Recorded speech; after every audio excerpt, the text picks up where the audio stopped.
আর একটু হলেই তো তুই আমার পায়ের তলায় চেপে রুটি হয়ে যাচ্ছিলিস রে। চললাম বন্ধু, ভালো থাকিস।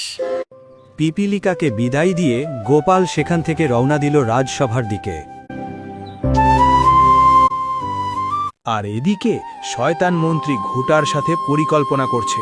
শোন ঘুটা, গোপাল এখান থেকেই ফেরে, তুই গাছের আড়ালে লুকিয়ে থাকবি। যখন ও ফিরবে তখন পিছন দিয়ে ঠেলা মেরে ওকে ফেলে দিবি, তারপর ওর হাত পা ভেঙে যাবে। কি মজাটাই না হবে। গোপাল রাজসভা থেকে ফিরছিল আর ঘটা লুকিয়ে রয়েছে গাছের আড়ালে।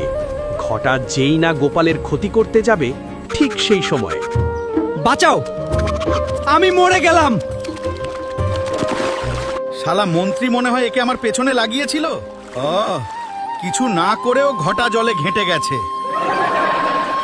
এইভাবে পিপিলিকাটি গোপালের সাহায্য করল, যেটা গোপাল কোনোদিন জানতেও পারল না। ভালো কাজের ফল ভালোই হয়।